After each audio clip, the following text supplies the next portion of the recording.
All right, we are live. Hello, everyone. It's Jamal Thomas. Welcome to the Progressive Soapbox. And you know what's wild? I feel immensely self-conscious because I can see you right here as I do this. It's so weird. It's so weird. I know I'm talking to a large number of people, and yet it still feels weird. There's somebody right there nearby. So I have Eleanor Goldfield with me. She's activist, blogger, and if I'm not mistaken, you also do spoken word. If I've heard you, put it this way, I've checked you out on YouTube, or I've checked you out online to make sure who you are. Please say hello to the soapbox. Hello, soapbox. I love soapboxes. Yeah. So this is a nice place to be. So before we get started, please tell the people about yourself, because I think I did a horrible job of telling you. Well, I actually am both of those things. I'm an activist and I do blog, but primarily my writing is as a journalist, and I have a weekly show that airs on Free Speech TV called Act Out, which focuses primarily on the stories that corporate media won't cover, which is a lot, and also highlighting activists and creatives and community organizers that are doing incredible work on the front lines, be it in northern Syria or be it in Pennsylvania fighting a pipeline. So a lot of different stories and a lot of different incredible movements, and sort of trying to give people that glimmer that, yes, things aren't great, but there are people doing great work. And so you should know about them and indeed join them when and if you can. Okay, I like that. Because, yeah, I love that. Because you've just given an awesome segue into what we're going to talk about today. So this show is going with this original idea of a premise. I'm calling it Assume the Position. At least this is what the segment is going to be called at some point. I don't necessarily have to agree with the position that I'm taking. This is more so just a kind of back and forth on a very particular point. Whatever the point is, doesn't matter what it is to me. But in this case, I am fascinated by this particular conversation because I have to be honest. Part of me agrees, which is kind of why I want to have to talk. The conversation is about revolution. Now, the pretext, and yes, I'm setting a pretext. I'm a geek. I like Star Trek and all this other stuff. So the pretext of this is kind of what she's talking about with the activism thing. So you had a group of people. Those group of people are meeting in the shadows. And that group, that neural network has come to this kind of thing of, we need to do something. Something needs to be done. We can't allow the world to keep going this way. And one person in the group is pretty aggressive. I'm saying that's going to be me. I'm playing the role for the day with this idea of we should start one fire in one part of the country after the next with multiple demographics to get those demographics eventually join together to try to topple this particular system in the society. The other person, Eleanor, is saying, whoa, you're fucking insane. And we need to roll that back a little bit. Am I misstating this position, Eleanor? When we were talking earlier, I think the conversation kind of went around this thing of there's some leftists who think the idea of a revolution is a great idea, not necessarily fully taking into account the actual what that means. Is that fair? Yeah, and I think that there is a glorification of violence. Primarily, it comes from the right, obviously, with war and things like that, and vigilante violence. But there is also a fetishization of violence on the left at times, and I think that that's dangerous because we don't really know what a revolution on our streets looks like. And having talked to veteran friends of mine, they know what chaos in the streets looks like. And it's not, even friends of mine that have been in Egypt, when that Arab Spring was going on, going up against a military that is nowhere near the size of ours is terrifying. That's and fair. to really, No, go ahead. I'm sorry. Really I don't want to know the realities of that, as opposed to just saying we should do it. And I don't want to like mess up the debate idea, because I do think that it is a good debate to have. But I will say that I probably am more in line with you in the sense that I agree that, I'm already messing it all up, aren't I? I agree no, that you're fine. To me, this is somewhat role play in regards to debate. But no, you're fine. State your position, because I don't want people later on being like, well, she said this. Ultimately, it's assumed position format. So it's not a whether this is your.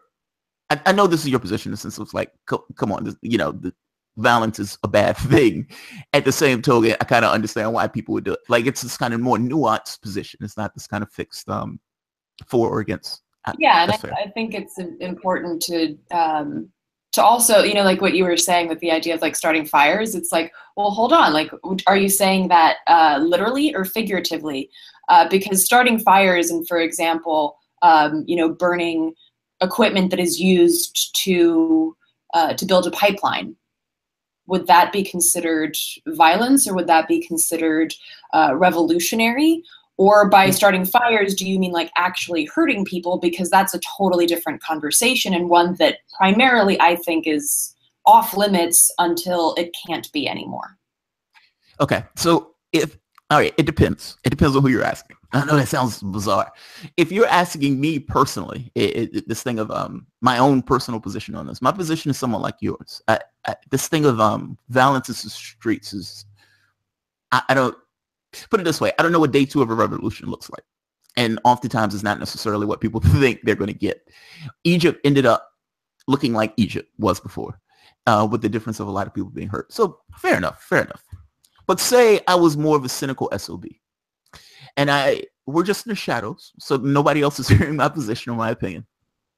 And if I had to make that position, I would say, look, whatever damage that's caused in the immediate would, for the most part, be worthwhile in regards to the entirety of the whole, meaning what takes place at the end justifies what takes place in the beginning. So when I mean setting fires, I mean it somewhat figuratively in a sense. So if you have a riot going on in Ferguson or in Chicago because of a cop killing a guy, maybe I want to inflame that. Maybe I want to have that to be a little bit more adversarial because I know that that essentially would set fire with one particular segment. Maybe the thing in Standing Rock, I actually want to inflame that by attacking the pipeline and having a bunch of other people who are maybe thousands of supporters come back and say, hey, this is something we want to get behind, in which case you're starting a fire. I don't think individuals themselves can do it. I think ultimately you're trying to set a situation where you get a large number of people that aggregate around certain positions with the hope that eventually those positions start to kind of coordinate with one another.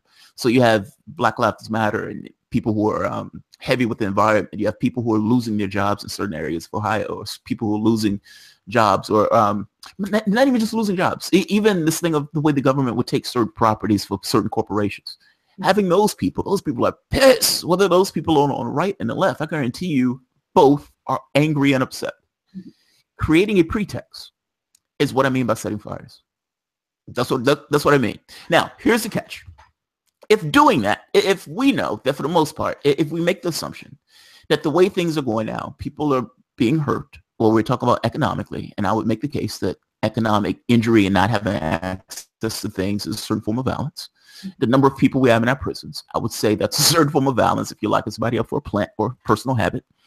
I would even make the case that the attacking that we're using for our military, essentially killing all these people abroad, I could even make the case from an ecological standpoint, the habitable habitat being completely undermined. People are going to get injured by that. The question becomes, which one is more? Are people going to get injured more so by us going the way they were going, just kind of lurching ahead without any particular direction? Or if that hurt becomes a little bit more motivated and a little more planned with the idea of a larger payoff? Yeah, and I think that is an excellent question, and that's immensely cynical. I'm sorry, I'm taking the position. It states the idea that the violence of the state is always okay because it's our status quo, right? We grew up in this capitalist, racist, sexist society, so it's just sort of what we're used to. Whereas the alternative, a revolution that is a populist revolution, is not something that we're familiar with. None of us have ever been alive to see anything like that happen in this country. That sounds scary. You know, human beings are afraid of change. And I think to take my adversarial point here, I guess the question then becomes, well, if you say the means justify the ends, you don't know what the ends are. When you use violence as a pointed tactic to say, burn down a piece of equipment that is used for constructing a pipeline, that is your violence. It has a start and end point. Okay, I started the fire. The end point is when that piece of construction equipment is destroyed. But when you say, we're just going to start some fires across the country, there's no end point to that. And perpetual violence when it doesn't have a specific end, then it becomes perpetual violence. And particularly with the fact that we have the largest military that the world has ever seen, and we already have a militarized police force, we basically have two armies that would be combating us with weaponry that we could never get our hands on unless somebody happens to have an uncle at Lockheed Martin or something. Like, we're going up against a force that we didn't even see with, with the Black Panthers, for example. These are forces that are far more advanced. You add in drone warfare to that. I mean, it's not, and that's the thing. It's like, you have to take that into consideration when you say, let's start some fires. And furthermore, the idea of, doing something like this in Chicago or at Standing Rock, those aren't our people. Those aren't our groups. So to walk into a community that is incredibly marginalized, like an indigenous community, and being like, hey, let's start some shit, they will be the ones to get shot at. Because they've already been shooting at them for 500 years. So it's just kind of a continuation of the same. So taking that into account too, when you call for starting fires. That's fair. No, that's totally fair. I agree. And you make a good point. Is the starting fire is talking about equipment, or is the starting fire is talking about people in that sense? Look, I make certain assumptions. I make the assumption that, yes, there's going to be a toll in the sense of people getting injured, because that's the way things are always done in that case. This second point becomes the type of revolution, whether you're talking about violence or whether you're talking about something else. I'm going to be somewhat inflammatory. Is there a difference between emancipatory violence and violence that's not? So the state, people go to vote. Let's take Catalonia, for example. Those people go and say, we want our independence. The state of Spain says, hell no. And the state of Spain is going to send cops and goons in order to beat those people's heads in, even when they're just going to vote. The state's ultimate thing is force. The question becomes, how much force is the state willing to apply to a population to get that population to comply? I would make the case that if you're talking about revolution, you're talking about changing the order of things. Now, you're right. There's no way to know where that ends up. But I do know where we're going to end up. So if I know that the course that we're taking, for example, let me ask a question. Do you believe that the political apparatus as it stands right now is capable of any change that's going to head off any level of destruction when we're talking about ecological? Or whether we're talking about social, this thing of, machines, this drive towards machines essentially taking over jobs and everything else. Our society is going to get toppled one way or the other. We're going to hit a rock. Do you believe that the political apparatus as it stands right now has any capacity to deal with that issue or any of those issues? Catastrophic global issues like the way we're going is heading for catastrophe. Do you believe that anything in our current politics could do anything to head that off? No, I do not. And I do think that, something that I've said before is that either capitalism will kill us or we will kill capitalism. And our government is built on capitalism. That's its foundation. So I do think that there is something to be said for, well, if you want to get rid of a foundation of a house, well, you're going to have to knock the house down. And I think that, to answer the question about, is there a difference? Like Huey P. Newton wrote a book called Revolutionary Suicide, and he said that it is better to die a revolutionary suicide when you go into a revolution knowing that you're going to get killed by the state. That's better than living under the boot of the state and dying a reactionary suicide. So he put those two against each other. And then, of course, there's the ethics question, like, would you kill the fat man? It's a famous ethical question. Yeah. Like, we just throw him into front of a train. Yeah. So for the people who aren't familiar, it's like, well, if you saw a fat man standing on a bridge and there were 5 people chained to the train tracks below and a train was coming, and you knew, of course you'd have to know this, that by pushing him onto the tracks, he would stop the train, thereby saving the 5 people, would you do that? Because, well, you're only killing 1 person to save 5, but it wouldn't be your fault that the 5 people died anyway. And it's this ethical question, if you have to take life to save life, is that ever okay? And I do think that, a lot of times you can answer that, yes, it is okay. And as you said, we're headed to we're headed to a level of destruction that is atrocious, and a lot of people will die. But a lot of people will die if we decide to create fires. And I mean, I find myself wanting to agree with you. I totally agree with Huey P. Newton, but I do also think that like, for example, going back to the autonomy thing, like Huey P. Newton was making decisions and Bobby Seale were making decisions for their community, their people. And while they wanted that message to spread, they weren't in the business of saying, we're going to fucking start that fire over here. They were in the business of being like, this is our place and time. We're starting a fire here. And if you guys want to jump on that, awesome. If you don't, that's not on me. See, I'm being more cynical than that. I'm the one in the group that says we need to expand what we're doing because the goal in this is to win. The goal in this is not to have your own little thing. Like, the goal is not a protest. The left sometimes gets into this idea that a noble protest. Like, I stomped my feet and I, shook my fist at these people, and I feel fucking awesome that I did this.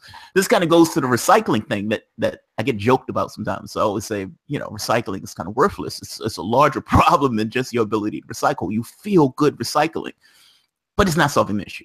I feel this is kind of the same way many times with these protests. I am being more cynical. I am being more cynical from the standpoint that using resources to get people immensely pissed off and inflame the fact that those people are pissed off. And understanding that, yes, the state is going to respond. The state is going to beat the shit out of a lot of people. The state may even kill a few people. And that will be me giggling like Hillary Clinton, like, oh, yes, yes, keep on. The state's only power at the end of the day is force. The catch is, how much force is the state willing to apply to its citizenry to get the citizenry to stop saying no? I want to get enough people to say no, where the mechanism shuts down, or at the very least, the mechanism comes to some level of halt or reset or something else. When I'm saying setting fires, if I need to be specific, I would say, for example, maybe cutting a pipeline. If somebody gets injured in one of those things, if the state is putting people down, if the state ends up shooting multiple people, the state is using immense amount of violence to put down a crowd that is only going to inflame the crowd. How long are people going to tolerate the state beating the shit out of the citizenry? And how many people are the citizenry going to allow getting killed? I guarantee you, the mechanism that will work here will be just like it works abroad. The United States murders a bunch of people abroad in a drone strike. Those citizens have moms and brothers and sisters and cousins, and those people become freedom fighters. The United States calls them terrorists. I would imagine they call themselves freedom fighters. I would imagine the United States, being people, will behave in the exact same way. And the more the state represses, the more those people are going to get inflamed. That would be my argument. Now, you're right. There's no way for me to know what that turns into. The goal would be to try to direct things in a way of small, minor pushes to get those groups to eventually find common interests and those groups to join. But you're right. There's no way for me to know exactly what takes place. But again, I kind of make this point that if we're, let's put it in context. 40% of the extinctions that have taken place over the last 50 years. That is a mind-blowing, that blows my mind to this day. Sperm count of men in the Western nations have gone down by 40%. The amount of insects in Germany has vanished. Now, this is a global phenomenon, but ultimately in Germany, it's down by like 40-50%. One stat after the next, the amount of plastic in our oceans, metric tons every year. One thing after the next. Even our foods becoming less nutritionally dense for the amount of carbon that we'll put into the air. And I haven't even touched on climate change. Haven't even gotten there yet. I haven't even gotten on the social issues that deal with the way the society kind of breaks down, and then, the way people get into their tribalistic things, the more stress you put on the society. I would make the case that we are creaking as a society. I would make the case that the world is in flames.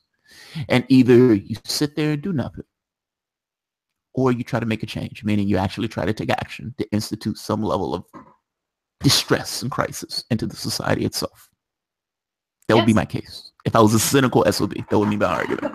Well, not even if you were a revolutionary in the line of a lot of revolutionaries that have put it that way. That like, okay, I could sit here and polish my plastic, or I could go do something.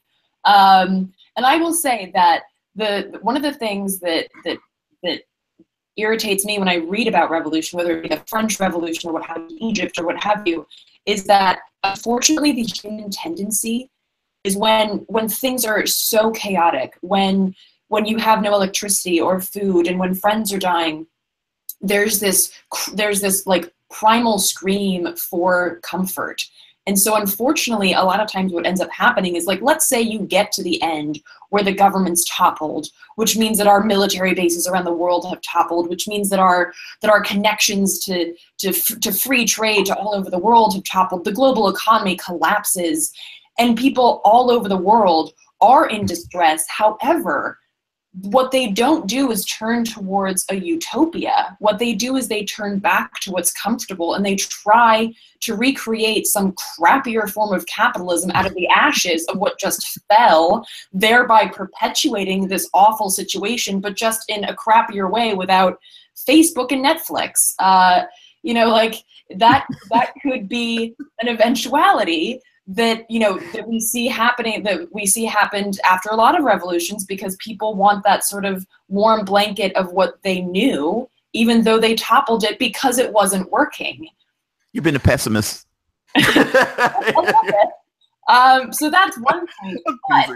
Let's say that I got on board with your revolution idea. I think the problem that would lead us to that eventuality could be mitigated in some ways by making it smaller. So, like, if you look at what's happening in northern Syria, in the Rojava region, the Kurds in northern Syria have created an egalitarian, flat structure, feminist society, while at the same time getting bombarded by ISIS and the US and Syria and Russia and Turkey. But they've built this community that is based on a revolutionary mindset and on the idea that small groups, the smallest group has the ultimate veto power. So it's a single block. It's groups of no more than like 120 or 150 people, which aligns with Dunbar's number, which dictates that humans have not evolved to handle groups of larger than 150 people. So those small groups are the nucleus of any society. So that forces people to get engaged on a small level, as opposed to, I mean, nobody cares about their Congress member because it's so, not only are they so far away, but they're so far away in a mental and emotional state. They don't know what it's like to live next door to a pipeline because they don't.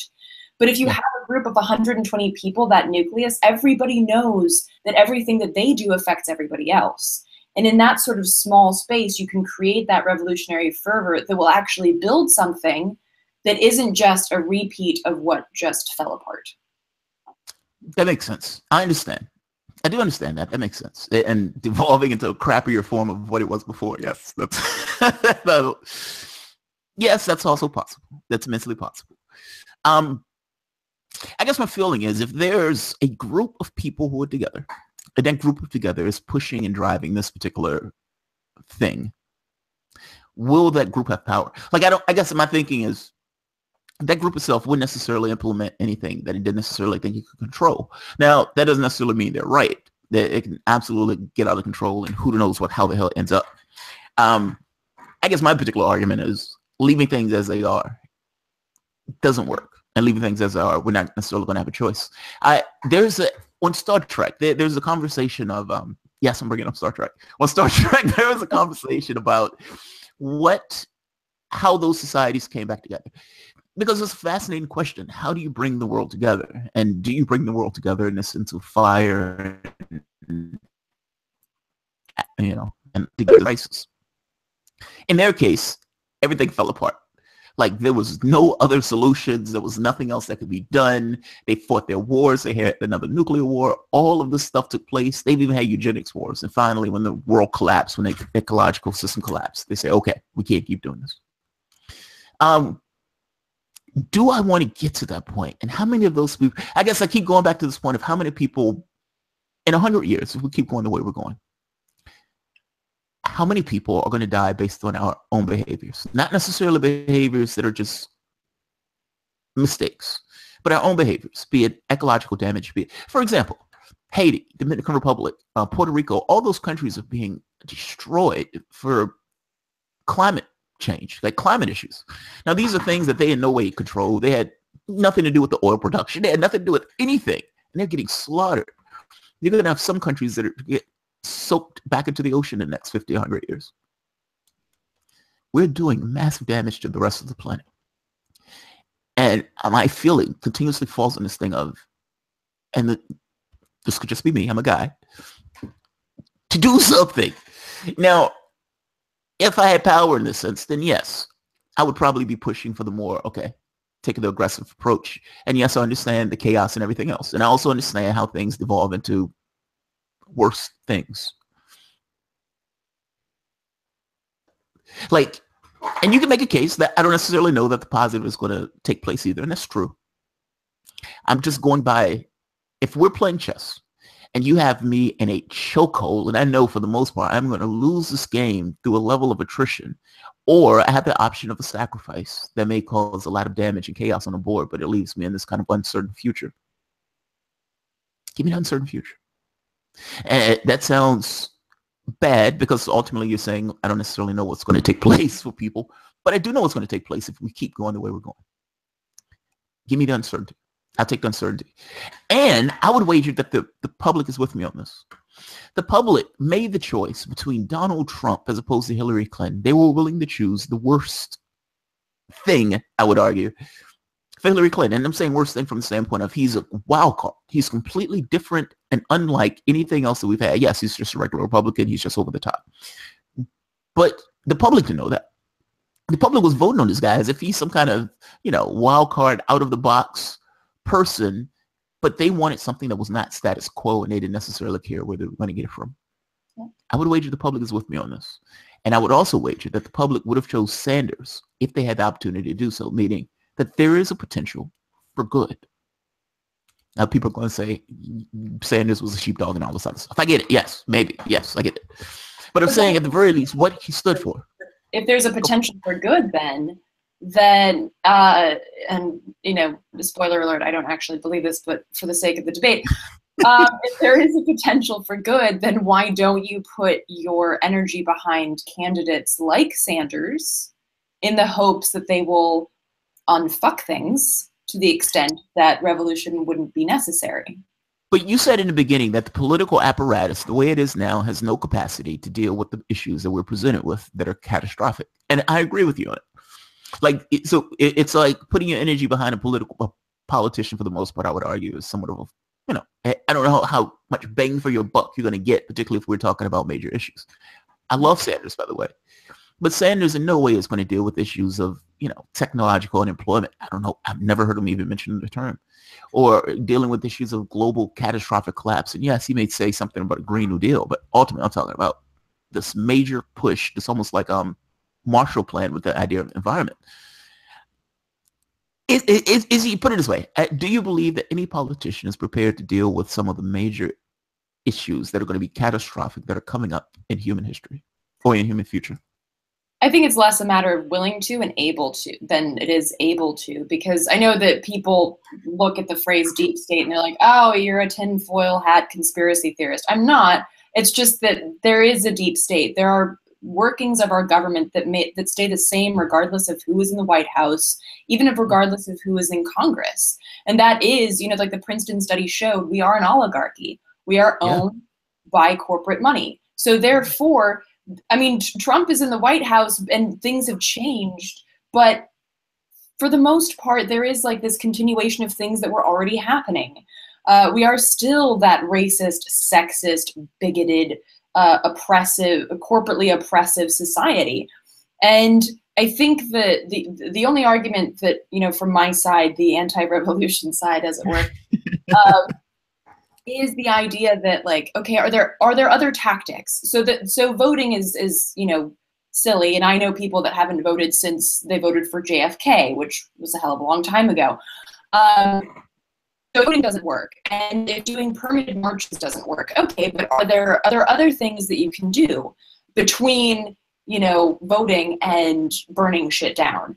And then on top of that, is there something to be said for just ignoring entirely, you know what, you are ridiculous. We're going to go over here and create an alternative that is based on equality that is based on sustainability, and you just do your horrendous shit, and we're going to create an alternative over here. Is there anything to be said for that? Or is that just the same as trying to live off the grid and pretending that you don't breathe the same air as that oil company that just spewed, you know, billions of tons of carbon into the air? That sort of argument, I guess, like, is like, basically, is there something to be done before you get to all out bloodbath in the streets between that and voting? That makes sense. That makes sense. So are you saying start your own community? This kind of almost like a Venus project, but separate and distinct from the larger society that's batshit crazy. Kind of, but also in the sense that then, I mean, this is going to sound a little cultish, but then basically by filling in the gaps left by the system, you create the revolutionaries that could then be willing and able to make a large difference without even having to. Because let's say that, you know, like in Detroit, for example, there are a couple of people that are doing after school programs where they basically fill in the holes left by the school system, which is a lot. Most notably teaching about the revolutionary history of anarchists, of socialists, of the anti-war effort, the Black Panthers in this country that the kids will never learn in school. So thereby you're giving kids an education in the things that they might actually be doing later on. And when that happens, to your point, when, like, if the powers that be wouldn't be willing to kill that many people, let's say you had 1 million people march on the White House. How many people can the snipers on the roof actually take out? I mean, maybe they can take out a few. Yeah. That's my point, numbers. But the precursor to that would be that you'd have to spend some time before you start the fire. You'd have to spend some time creating those communities, creating those alternative communities that in effect would be the alternative, so that when revolution burns everything down, you already have an existing alternative to replace it with, as opposed to everybody sitting around being like, oh God, that was scary, let's rebuild it. So basically, that makes sense. That you build an alternative now and then revolution later. That makes sense. It just feels like, people are saying it's her turn. We'll get to you later. That's my only issue with start those communities now and then set the revolution later. I don't put it this way. I don't think, and again, I'm being inflammatory just for the sake of the argument, I don't think revolution is half-assed. I don't think it's something that people look at and say, do we want to do it now or later? I think if you're having a conversation, you're having a conversation. Let me put it this way. They're in Congress right now. The Senate just passed the budget. They're going to give people with people with more money than they should ever have. And if being honest, if there's one person who's homeless, then nobody should have $1 billion. They're going to give people $1 trillion. They're going to give of our treasure, of the resources of this particular country, they're going to give to people who already have massive amounts of money. And in giving them a treasure to those people, they're going to cut Medicaid to do it. So we're going to take from the poorest in order to give to the richest. Now, we've been doing that for God knows how long, for year in and year in. But it got ridiculous under Obama, 95% of the wealth going to the top 1%. And these guys are going to kick it in overdrive. If you're giving that much wealth to people who don't need it, and your society, your political apparatus is essentially wired to do that. Your media, for the most part, tells you that it's perfectly okay. And they give you the commercials and everything else, and they sell you products. They make you think that Mickey Mouse is a really good person, as opposed to this kind of corporate thing that just gives your kids sugar. Mm-hmm. Not sugar, I'm thinking M&Ms, I'm sorry. But still, besides the point, same point. These things are wired almost into your particular society. How I don't understand. It's like I don't see how you change that particular society without necessarily undermining the way that society is organized. And it's organized around cash. Unless you're going to somehow change that. For instance, those after-school programs. Yes, there are gaps left in those after-school programs, but why are there gaps left in those after-school programs? Those schools aren't necessarily funded to the degree that they should be funded. It's not about kids as it should be. It's about profit. Somebody else is getting a tax cut somewhere. We can't fund that particular school because we're not necessarily taking enough in taxes in order to fund that school. That's the way your society is arranged, though. This is kind of my point. Your society is almost wired and constructed in this particular way. I don't know the spaces that are going to be created in order to allow any of that to fester. That's all I'm getting at. I would wager, and I'd argue, that difficulty and pressure will get you further along in regards to changing things than anything else. And that's only because it will have a negative consequence on the people in that society. That's not really a question. That's more so of a point. And I agree with that. I absolutely do. And I think, again, the idea that this political system is going to wake up one day and want to work for the people is absolutely laughable. But I guess I would pose this question is, at what point do you say, well, it was worth it? Like, because if you look at the history, even of the United States, there have been uprisings that we don't really hear about. You'd have to dig to find them, but there have been strikes. There have been, slave rebellions. There have been, women walking out of their factories. I mean, there have been so many instances where these people said, yes, fuck it, revolution, and then they die 10 minutes later. And it spread, and no one remembers them. No one writes about them because the victors write the history, and the utopia that they had talked about in hushed little corners completely dissipates, as opposed to if you try to spread the message and thereby create that sort of incendiary idea that cannot be stopped. And then you have those million people that say, I'm marching on Washington. Like, at what point do you say it was worth it for me to give my life, or for me to give the life of my friend? Where do you draw the line? Like, how big of a deal does it have to become before you're like, yep, that was totally worth it? Okay, that's fair. I'm talking in non-specific terms on this, because when you talk in specific terms to make your arguments a little weaker in a sense. Like talking about myself. Like if you're talking from an individual standpoint, somebody's like, I don't want my friend Bob to get killed. Well, yeah, if you're talking about revolution, that's what you're talking about. You're going real world terms. I can't answer that question. I don't know. I mean, there's no way. All of these things are somewhat variables that are up in the air, and it kind of depends upon how bad you believe things are versus how bad you believe things are going to get versus what you think you can get out of, this kind of thing changing and the chaos and everything else that implies. That's a hard question to answer. Like, it really is. If I believed that the world would be a different place, and let me name my terms. So when I'm saying revolution, I don't necessarily mean this kind of violence where the public and the cops are like fighting in the streets. I do understand that any type of push, meaning you have a lot of people who are flooding Washington, 3 million people flood DC and, go after these guys, go after the people in Washington. Or you have people in all these different places who say we're striking, we're not going to work because of some reason. So those things function in different ways. So let me be fair. I assume, though, that I'm thinking back to Vietnam on this and what took place in regards to them calling the National Guard into these university campuses and all this other stuff, and the effect on the population itself. They thought the country was coming apart. Like, there's a scene where Nixon surrounds the White House with buses and whatnot because of the number of protesters.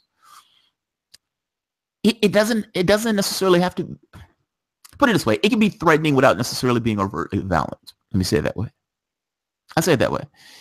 Would Bob get killed? Yes, at some point there's going to be some Bob or some, somebody who gets injured in the process just because the state is being overly active or overly aggressive. But I'd argue that is a good thing if, oh man, this makes me sound so fucking cynical. State overacting is a good thing if you're talking in these terms. Yeah, and I think that, a lot of things that have happened, particularly with the advent of, us being able to film the police, for example, and then seeing that, like I remember back in Occupy, you saw the cop, like, just pepper spraying that line of kids that were just sitting there. And of course, what the whole rise of Black Lives Matter was due to the fact that we finally got a window into police brutality that, again, had been happening since the days of the first police force, which, by the way, was slave patrols, built on slave patrols. So yeah, I think there is definitely that argument that, at some point somebody's going to get hurt, even if we just continue living the way that we are, because the state will always overreact in its attempts to oppress further and further and further. But to your point, there will the number of us versus the number of them, and even I can hear my dad's voice in my head that this argument is stupid, because the whole point, my dad's Jewish, hence the last name, but the idea that in the concentration camps, people ask, like, well, why didn't you just overpower the guards? There were so many of you in the concentration camp, and there weren't that many guards. Well, it's a mentality, right? Yeah. It's the mentality that I am a captive. I am being forced to be here, and if I step out of line and nobody follows me, then I will just be tortured and brutalized. Yes. Yeah. And the so other, it's that magnificent other. It's like, I need to know that I am not by myself if I'm going to do this. Exactly. Otherwise, I'm just one person. Yeah. And so to that point, the idea of building those connections as opposed to just lighting fires without a certain amount of critical mass behind you. And I, as an aside, in reality, I don't really believe that a mass permitted march does a damn bit of difference, as evidenced by the climate march and the women's march and the da-da-da. Yeah. However, that idea that if you're going to try and start a revolution, do you need, and this is more of a question, I suppose, do you need some sort of critical mass behind you so that you are not just that one person stepping out of the line of the oppressed and getting shot down? Yes, I agree. Yes. But this is kind of my point when I mean start fires. I mean, doing something that pulls people involved into the process. So for instance, all of these people screaming at the top of their lungs about resistance. One group after the next. So creating a pretext in that moment to get a bunch of people involved in something. So yes, you have the Women's March because Donald Trump got elected. Fair enough. But Standing Rock would have been a good example where you have all of these people and all of this attention focused on this one particular thing. And say for the moment that something else pops off in another country or another state where a bunch of people, a large number of people, are angry and upset at something that took place in that particular state. And the same thing happens in another state and another state and another state. Ultimately, you're right. When you're saying, it's the captives didn't necessarily want to do anything because the captives thought they were by themselves. What happens when context changes? When those people don't necessarily look at the state as having any legitimacy whatsoever, and those people just start to say no. Now, if you have a large number of those people, yeah, I do think you can get change. I would argue the civil rights movement is an amazing representation of that. Yes, you had a lot of people who were injured. You had a lot of people who were hurt. You had a lot of people who were beaten and everything else.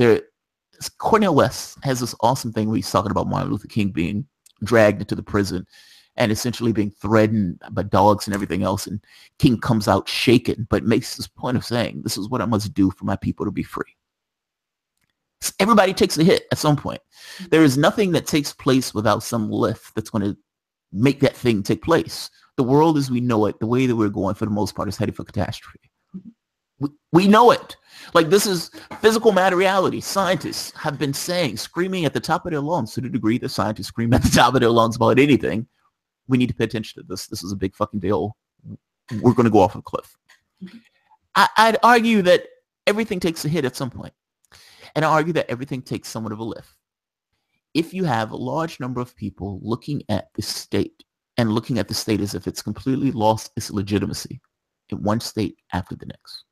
In the same way in the civil rights movement, you had the state losing legitimacy with regards to civil rights. Is that enough to change things? Each of those places, the people are valid. I'm just saying something takes place that creates a large group of people, getting them angry and upset at the way the government is going about doing its business. Is that enough?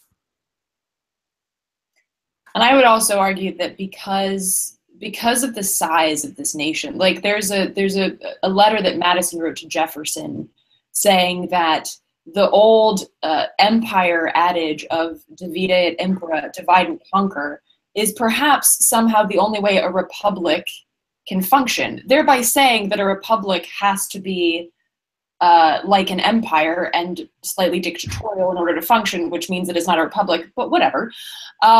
So his point was that the expanse that the US was pushing towards was perfect for this sort of mentality, and it has been. We're 300 million people across 3,000 miles. There is no American community. We get together on July 4th and on September 11th to wave a flag around, but that there's no inherent American community.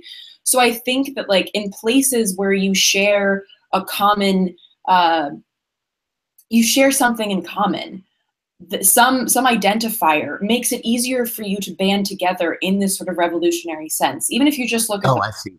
Even if you just look at go ahead. For example, the French have this sort of revolutionary history, and that is sort of a common glue that binds them together in moments where they go out and show up in the hundreds of thousands. And the same thing in Egypt. There was this sort of commonality. There's this sort of something that binds people together, and the US just doesn't have that. So then the question becomes, because we don't have that, because we're so spread out, both in terms of ideologies and commonalities, but also geographically, how do you build something like that without it being squashed so quickly, and without also other people turning against you? Because again, the media is so powerful, and a lot of the people that don't trust the government are unfortunately fascists who think that Jews are that we eat babies or whatever, and that black people should still be slaves, and so a lot of the people that distrust the government are not on the side of justice and equality. So with all of those things in consideration, is it worth it to start a revolution with that as your backdrop? That's a good point. That is a damn good point. That is a really good point. That's a good point. I would say that people would organize around issues. They wouldn't necessarily organize as if we were just one thing. Like, so the issue that may take place in the South may be different than the one that takes place in the West, or the one that takes place in the North. That, at least in my head, that's the way I would think about it. And you would try to bring those groups together with some kind of common cause. Now, the catch becomes, what is the common cause that you're bringing those groups together around? I would say that common cause would be, we hate the way the government is. Now, whether they're fascists, whether they're leftists, whether they're socialists, I don't care. Ultimately, in the beginning, I just want them to be somewhat useful idiots in getting me to my goal of toppling the way the order of things are now.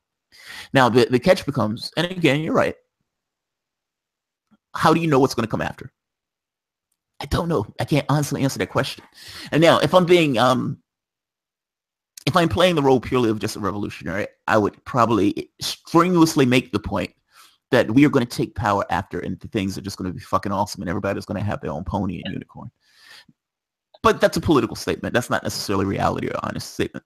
I would say, though, if I had any capacity, okay, God, man, there's no such thing as a half-ass revolution. So yes, people are going to lose their heads. That sounds bad. It sounds so bad. I personally, I wouldn't kill anybody.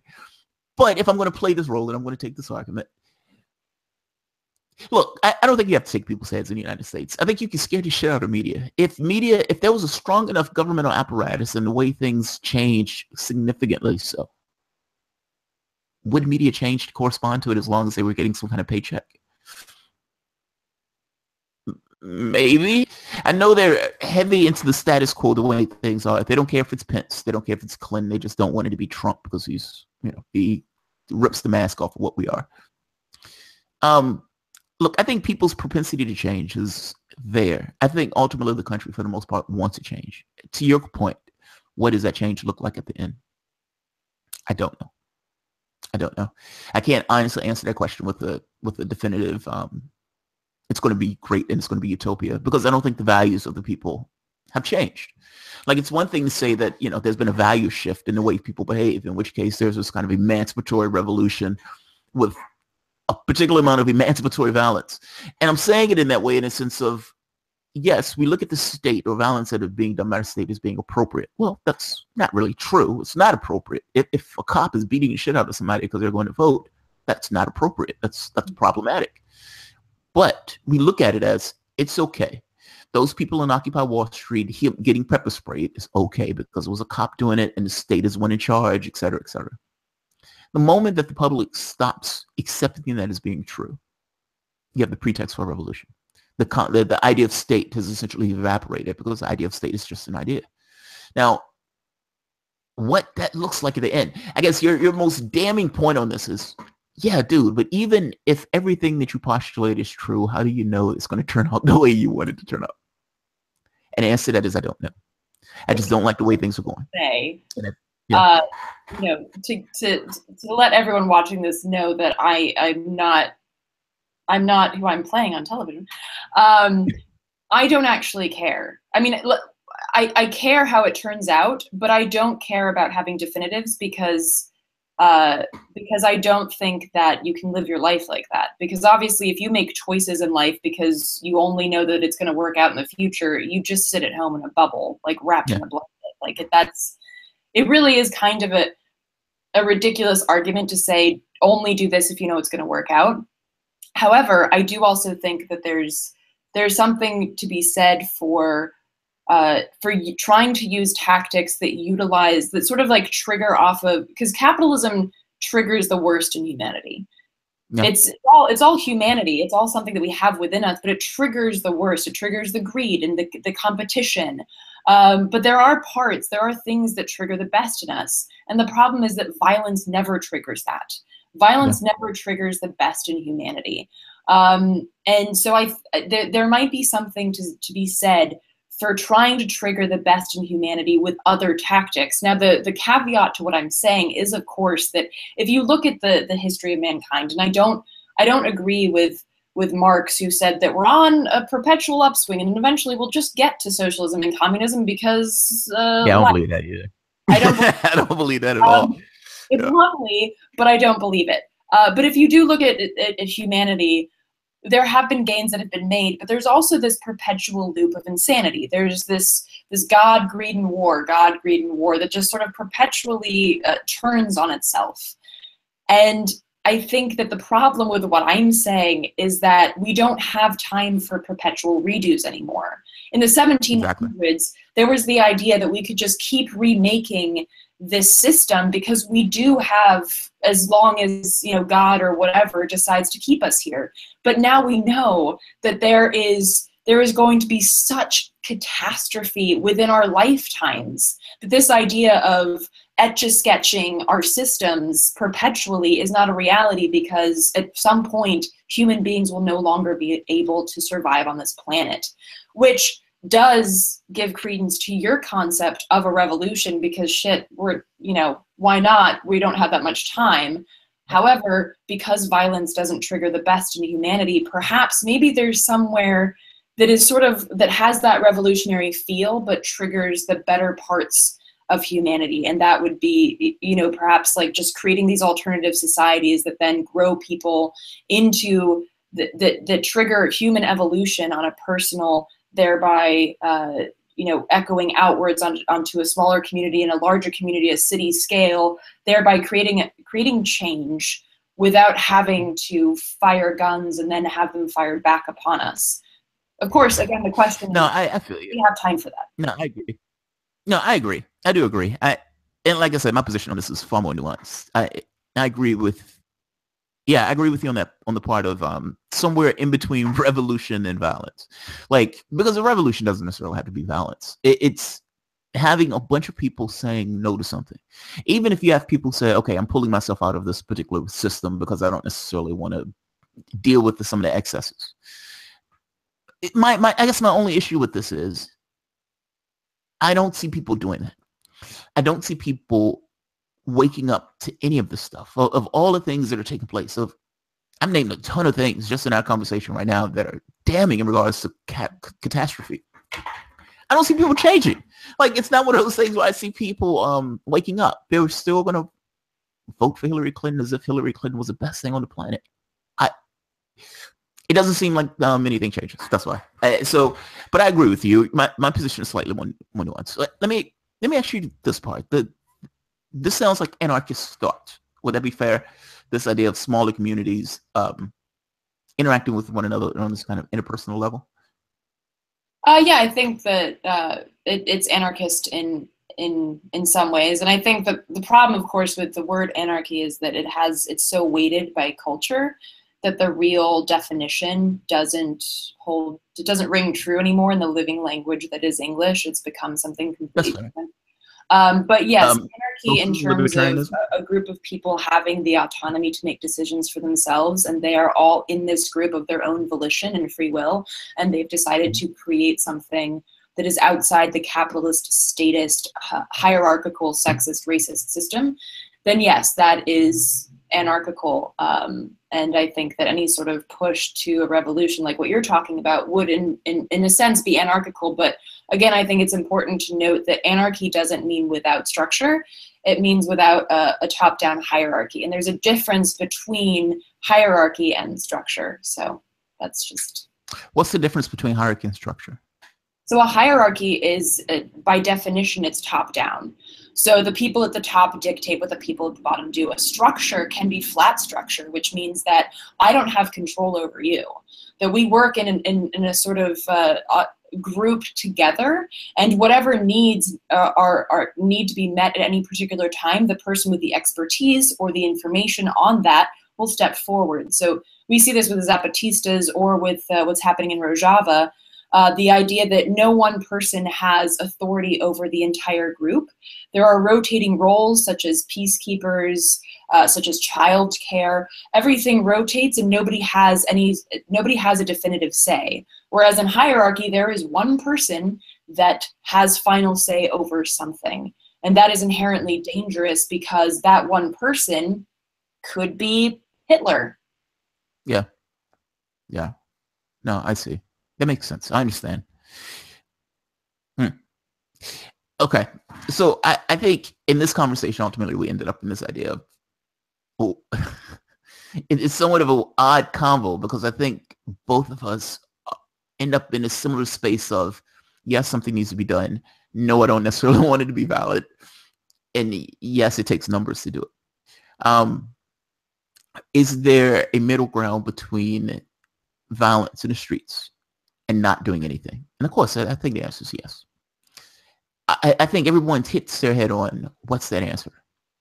And I got to be honest, that's what I hit my head on. Like, assume for the moment that these aren't violent revolutionaries that are in a meeting having a conversation. Assume for the moment it's just two people on YouTube having a conversation. And those two people are having this conversation about how the hell do you change things? How do you honestly change things?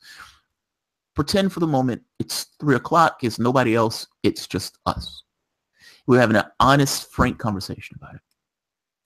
Assume for the moment that everything is on the table.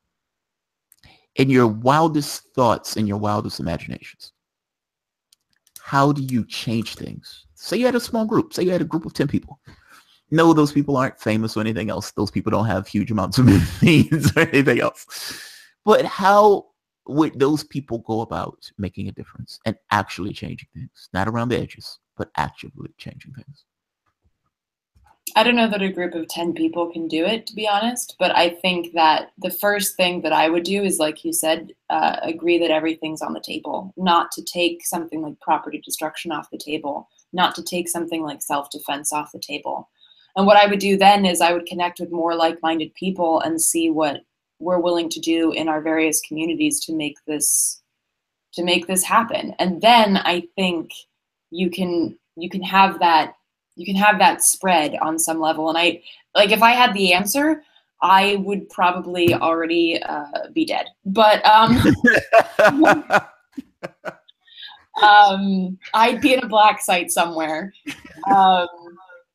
I mean, of course, this is the ultimate question. Like, is there any sort of silver bullet type thing that can bring us all together and topple the system without anybody, losing their Netflix or their, sock collection or whatever? And it's like, I honestly don't think so. I think that unfortunately within our lifetimes, we are going to have to make those really difficult decisions. And I will say that despite the fact that I have no interest in seeing Bob getting killed or anybody else, I think it's going to happen. And if and when that happens, I will be next to Bob fighting with him, because I've decided that I would dedicate my life to making the world a better place. And if that means that I have to fight on the front lines, then I guess that's what I'm going to do. And it's not beautiful, and I will continue to try and work through other means.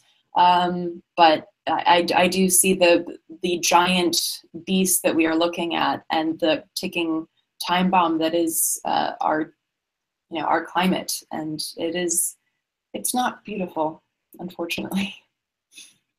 Yeah, I agree with you. I look at it as there's a morbid. How can I say this? I look at it with this thing of,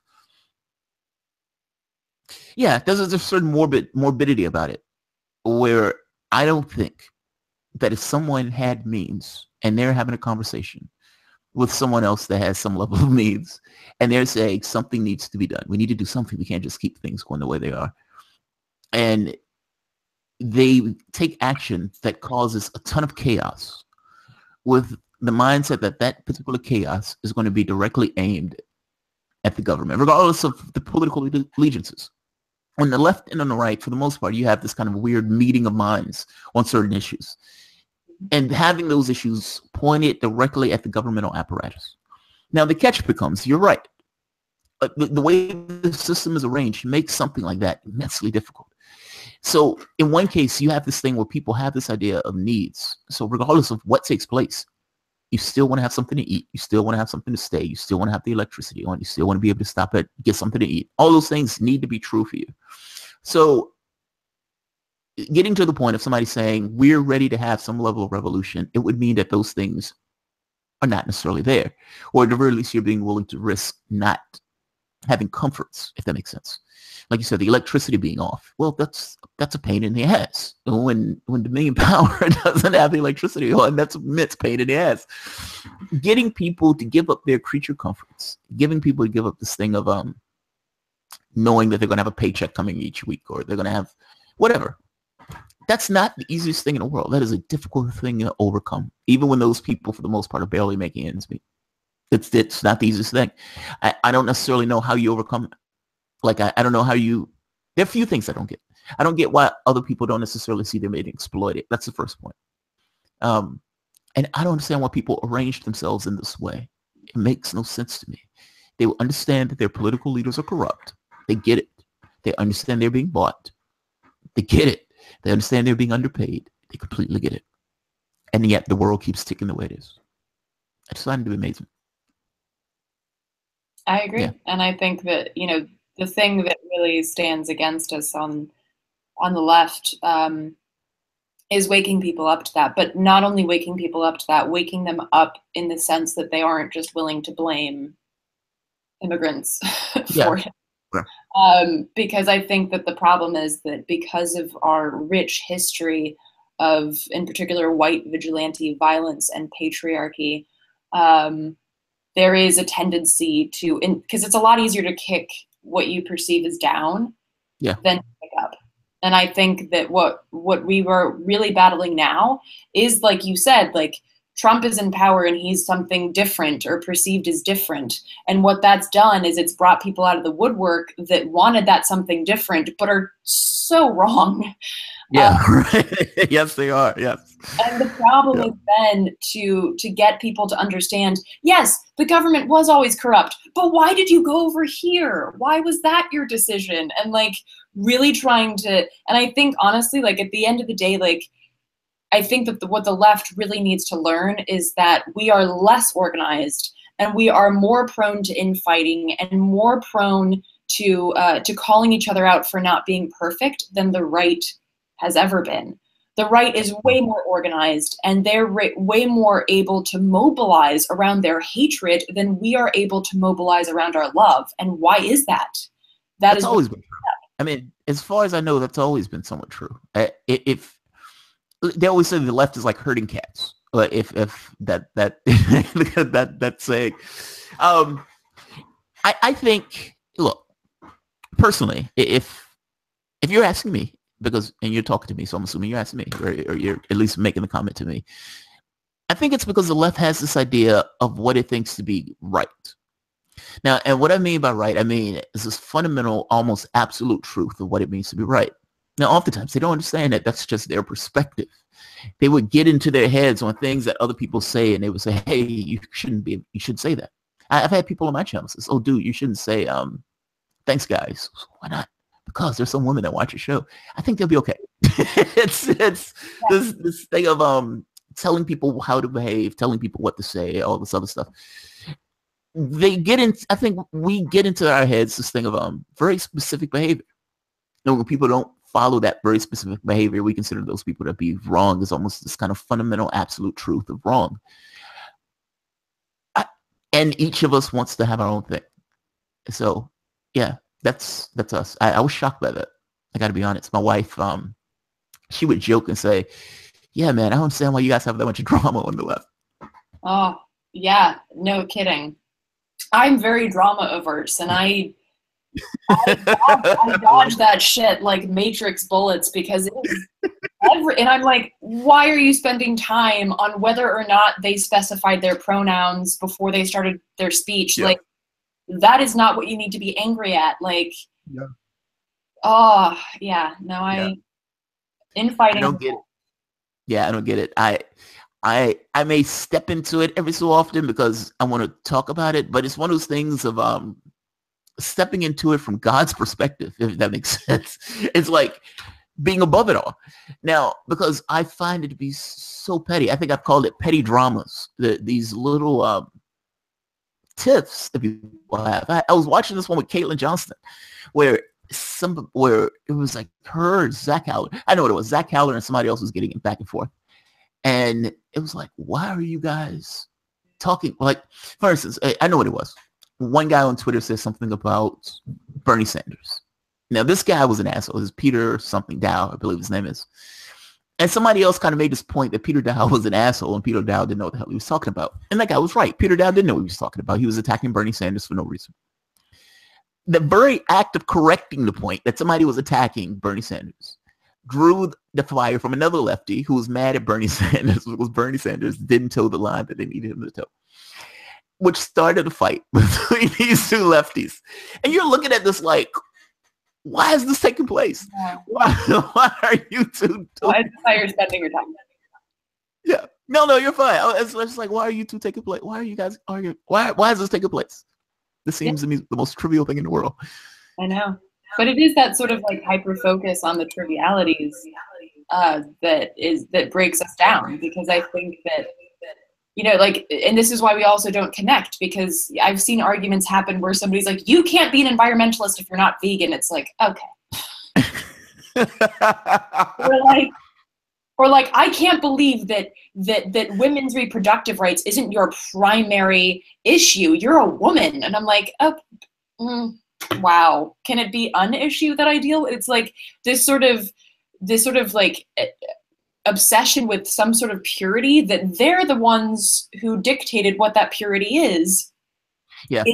They don't get that's only in their heads. Like, it doesn't exist. And like, it's so much like a religion that creeps me out, because I'm an atheist, and I don't want to avoid one religion in order to be a part of another. I don't want to be part of a leftist cult that dictates that you have to be vegan and you have to be this and you have to be. It's like, that's not the point here. The point is to progress, and we're stagnating. It's the opposite. Yeah. They don't get it. It's people's mindsets. They're relative to one another. Like, this idea of this is the absolute position of leftism, and I was like, I have no idea what that means. I don't even. It's like absolute. From what standpoint? What's the context that you're using to come up with these terms of leftism? Let people be people, man. There are going to be certain things that you put your stake in the ground. I put my stake in the ground on this thing of humanism. Mm-hmm. Now, the other stuff, I don't necessarily care about all that much, because usually I consider it not to be real. But to some people, those things are very real, and they can put their life around it. So atheism, do you consider atheism to be a religion? I consider some aspects, yes. I think that there are atheists that are as hysterical as Yeah. as religious extremists, and I think that that's terrifying. And I don't often bring up that I'm an atheist. I bring up that I'm an anti-theist in Yeah. some sense, because I believe that religion in all instances, even from part of my culture, the Viking gods, I think gods in all sense have been brought into creation for the sake of oppression and for the sake of control. And anything that's brought into existence for the sake of oppression and control, particularly of a certain group, and in the three main ones today, Judaism, Christianity, and Islam, it's particularly women, I'm not a fan of. And I Mhm. think that a free-thinking individual is more dangerous to the powers that be, but it's better for the people, which is why I don't like religion, and I don't believe in gods or goddesses or anything like that. I Yeah. believe in humanity and the power that we have to do good. And I think that unfortunately atheists can oftentimes become hysterical and treat atheism like a religion very ironically and not realize that they're doing it. Yeah, I don't think they realize it. Like I've heard Bill Maher make this argument of I'm an atheist, I'm not religious. And it's like, dude, you understand that taking the position that there is nothing there is indeed a religious belief. Like he doesn't. I've heard some people make this like it's like I believe in science. It's like saying I believe in a hammer. It's like science is a tool. That's all it is. It's not necessarily something that can torture a world around. Now you may say I believe in the scientific paradigm of investigation, research, and everything. Oh, fair enough, fair enough. But I've heard people be extraordinarily adamant about the atheist thing, like like intensely so, and it always shocked me that they were this adamant because I think they correlate atheism with science. Atheism is science. It's like the high priest of our times of the scientists in our day and age. In which case they associate one with the other, not realizing that those things are different. Having this belief that there's nothing there is a little bit different than the scientific paradigm of trying to investigate whether or not there's something there or not. Those things are different. I'm just curious. You mentioned it. I do think that, like, if scientists were considered the high priests of our time, maybe we would do something about fucking climate change. But I also don't think. Oh, they can be ignored, by the way. They can still be Yeah, ignored when they're I also don't against the think powers it's that be. good to have. I'm anti-hierarchy, so I wouldn't be for having high priests or priestesses of any kind in any sort of context, whether you believe in Jello or God. So I think that it is dangerous. And while I would say that I don't believe in God, therefore I don't believe in a higher power, and that's not me saying, like, a nihilist saying I don't believe in anything. Well, if your belief is that you don't believe in anything, that's a belief. But me saying that I don't believe in a God just means that I don't believe that we are here for any other reason than that there is no reason, that we are an accident of evolution and atoms colliding, and it's a beautiful, confusing, and frustrating accident.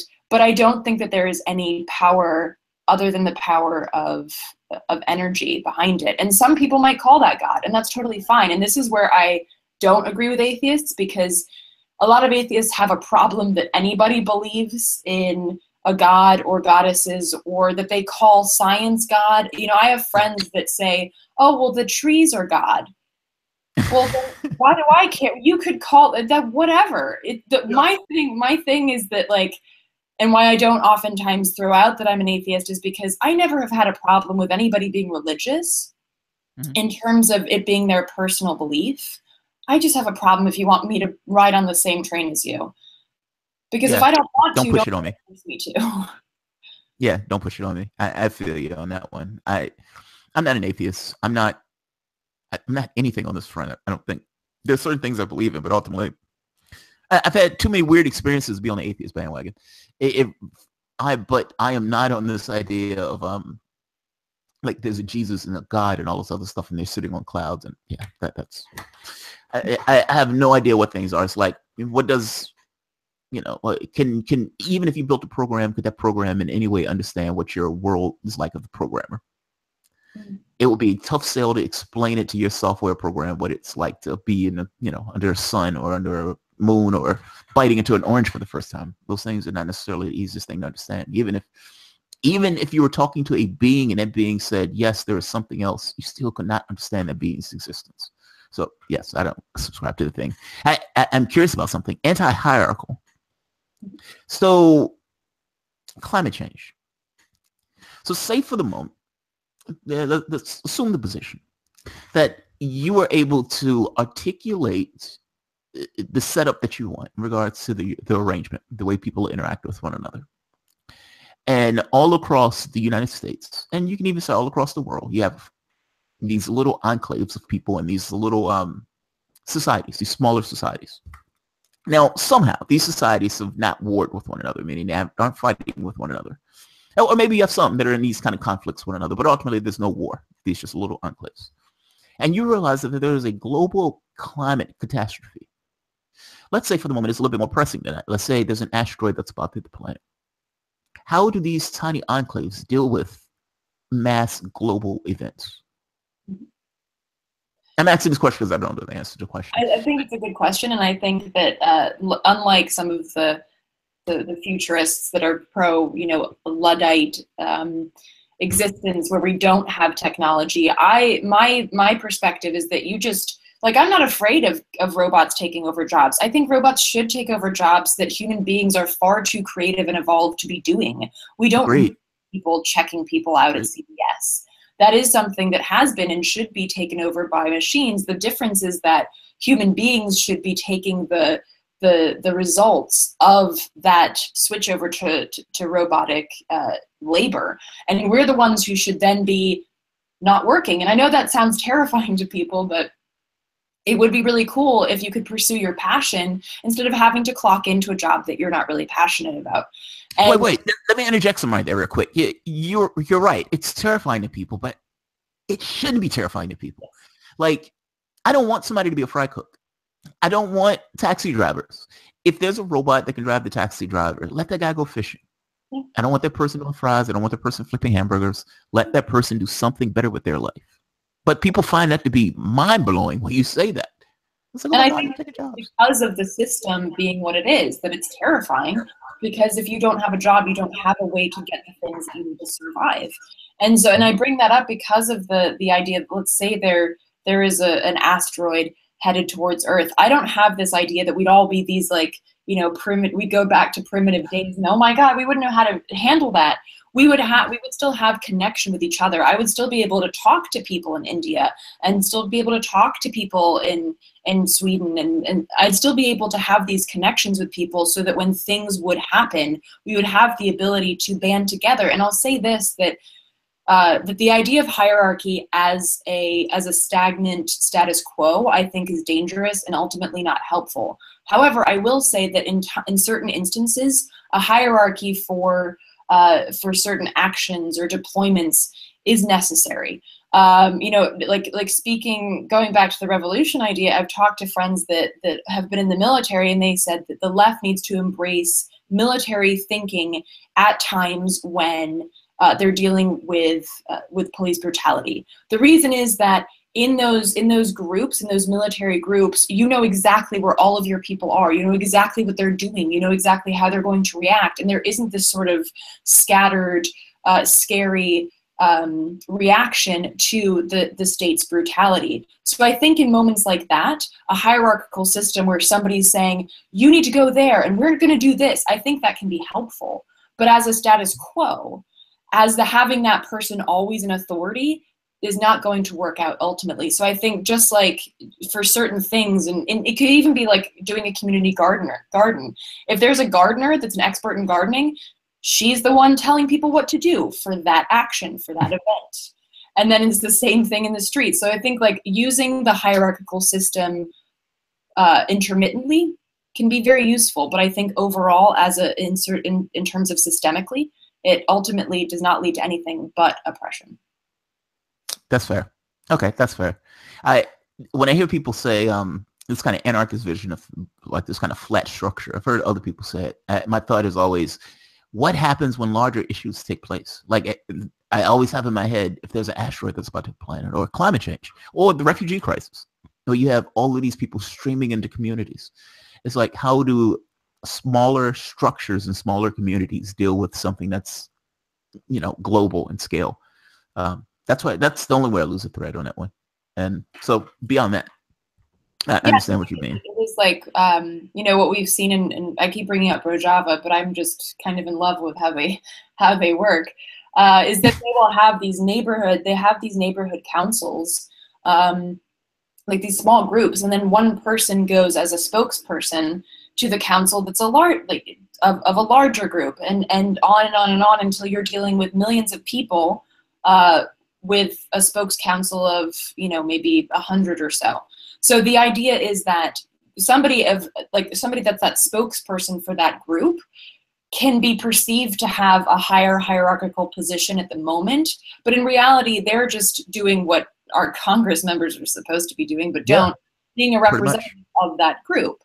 But that really only works when you have a group that is representative of those people, meaning that they are those people. I think that a representative democracy has to build off of the idea that you're not just representing people, you are those people. No one can represent me like I can.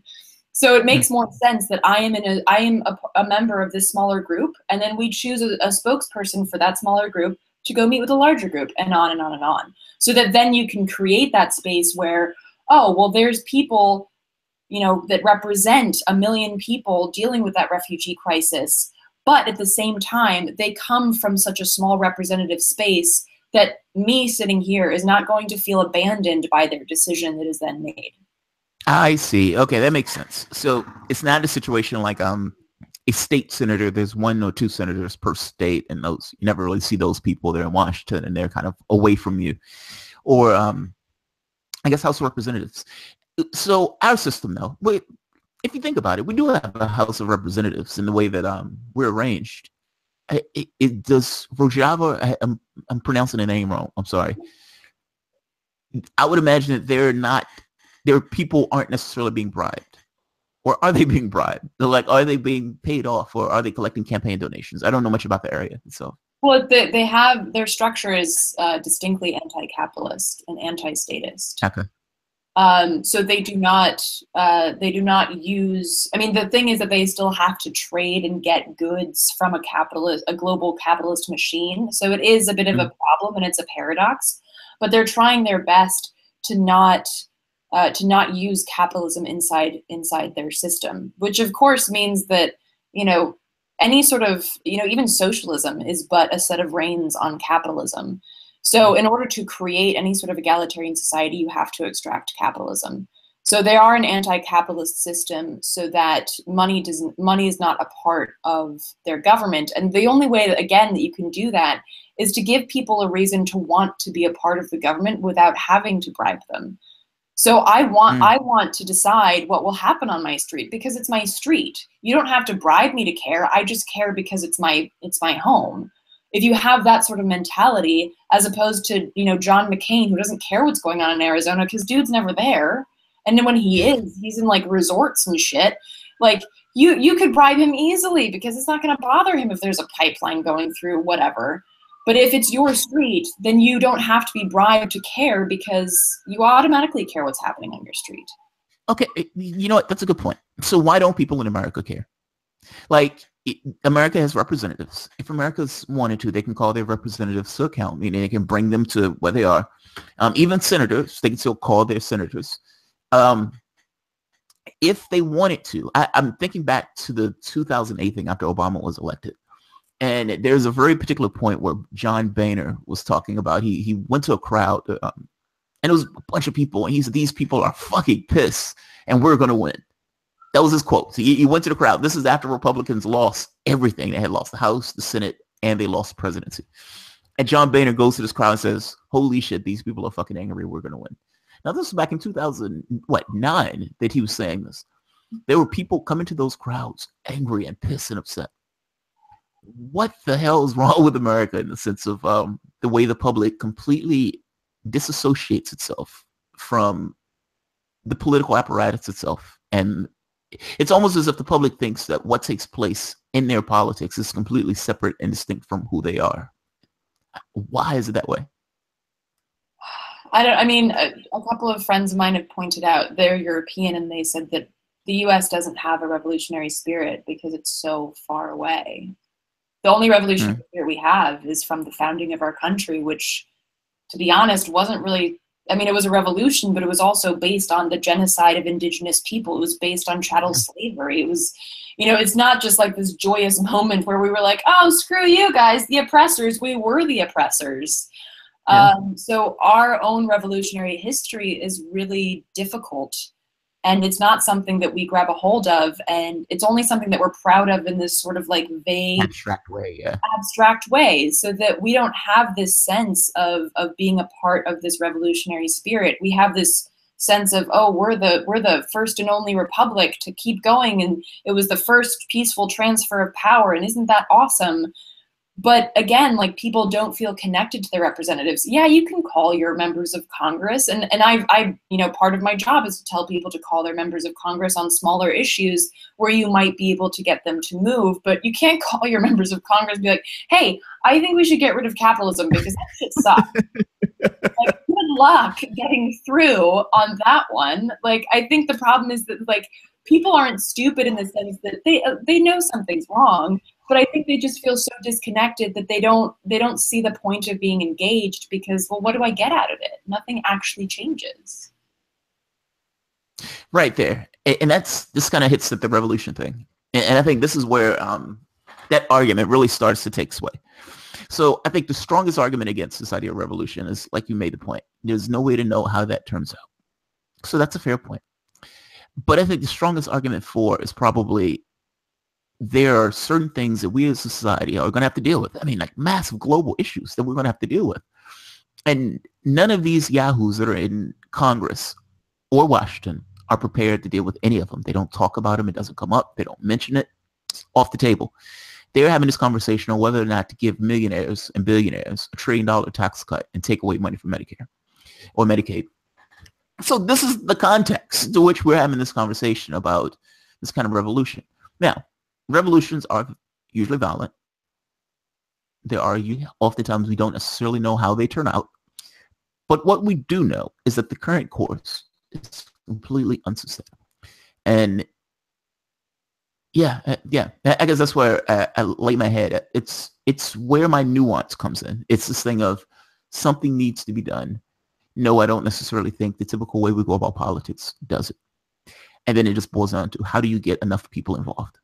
How do you get 3 million people in alignment? I don't know the answer. I don't either, but I think that's where your nuance is, and that's where mine is too. So. Yeah, I don't know how to do it. I was Nick Brana's Convergent conference. I sent Nick an email that had way too much information in it. I was giving too much of my opinion, but I was like, whatever you guys are doing, because I thought the Convergence was a good start, and it's like, okay, what's next? What are you guys doing next? I do think if there's some organization or heart, you can get people to coalesce around it. I don't think that organization should call itself leftist or anything else. It should coax on this thing where the majority of the population is on, meaning whatever the majority of the population wants, that's what that particular thing is pushing for. It's like a people's party in that sense. I would hope that whatever Nick is doing, that it ends up dragging as wide of a net as possible on very particular issues, as opposed to just being, calling yourself leftist or whatever. Am I off on that? Like, I'm thinking that there is a convergence on certain issues, and that convergence can be milked in order to create a new status quo. Yeah, I agree, and I was happy to see that there were people from different groups on the left that were there. I think that was actually something that you don't see a lot because of all the infighting. So I think that if that net can be cast, like you said, in a wide enough way, I think that there could be a chance again to take those steps that are revolutionary but aren't a revolution. Yeah. Current American politics. So what, in your capacity as a journalist, what is the thing that's probably most pressing on your mind right now, and the very least the story that's coming up the most for you? I mean, right now I've been working a lot on net neutrality, so it's just the first thing that pops into my mind, because it is an issue that affects all other issues. I mean, we organize. Obviously, we're using the internet right now. Right. Right. It is an issue that affects all other issues, whether that be, you know, climate change or anything like that. So that is a very pressing issue, because if we don't have access to the internet, how do we organize in the digital age? How do we pass information to one another in the digital age? So that has been a very pressing issue at the moment. And of course, you know, the environment is always a pressing issue. And I think one of the things that I'll sort of say before we wrap up is that, like, I know that it feels like, you know, the idea of climate change is so huge, and it's abstract for a lot of people, because you and I sitting here, you know, we're not dealing with massive floods at the moment. Yeah. You know, we're not dealing with these hurricanes that friends and relatives were dealing with in the South. And so I think what instead I try to get people to see and to embrace on my show is what's happening around you, because unfortunately there's climate destruction happening everywhere. And so highlighting the landowners in Pennsylvania. I visited a pipeline resistance camp in Pennsylvania called Camp White Pine, that they're basically staging a tree sit to stop Energy Transfer Partners, the same company that put the Dakota Access Pipeline through. They are staging a tree sit to stop them from destroying their land for the sake of a pipeline. And I think if you look at, yes, it's a microcosm, and no, it's not stopping the global capitalist destructive economy, but it is something that you can focus on, and it is something that you can actually do something about. So I think, like, people feel tired and useless when they look at the scope of what's happening in the world, all the war and all the destruction. But if you can focus on what's happening around you and sort of build that community and stop the things immediately around you that are bad and evil and destructive, you can actually do something. Because, you know, the idea of, like, if one person is doing that and you multiply it by millions, all of a sudden you have this global movement. And that might sound a little hippy-dippy, but at the moment I feel like that's what we have. That's what we're holding on to at the moment and trying to grow. That's fair. That's fair. I guess the question always becomes, how do you link those things up and get those people to realize that all of their interests are the same? Like, whether you're at one of those Black Lives Matter protests, whether you're fighting for the pipeline, whether you're fighting at Standing Rock, whether you're fighting them stealing land, I can't think of the name of it. All of those things boil down to the same thing. It's like you're fighting that exact same system. How do you get those people to realize that their fight is the same thing? You guys are fighting the same thing. All right. Look, I absolutely appreciate you coming on. I think it's an awesome conversation. I'm fascinated by the conversation in and of itself. It's weird to bring up the conversation revolution, because it's like, what's the context? I don't think it's something that people just spark off. It's like, I'm going to start a revolution over here. Well, I don't know what that means. But I do think it's an interesting conversation, because, like you said, there are many lefties, and I would say some on the right, but they're more terrifying. But there are many lefties who love this idea of this kind of emancipatory revolution where, you know, people run to their post offices and police stations with their pitchforks. But like you said, what does that look like? And what's the end result going to be? Like I said, personally, I like my argument. I like this argument of, you know, the world is on fire and something needs to be done, and not doing anything is tantamount to, you know, it's like you said, it's better to die doing something than to just status quo doing nothing. And regardless, I think that, like, just having this conversation and admitting to ourselves that this is an eventuality that may happen whether we like it or not, and even if it doesn't, is it something that we should push for? I think these are questions that we have to ask in the context of our place and time, which is a place and time that is rife with corruption and staring down our own homicide. So I totally appreciate you coming on. Thank you so much for having me. Yeah, I totally appreciate it. Guys, Emily Goldfield, thank you for coming on. I enjoyed the conversation.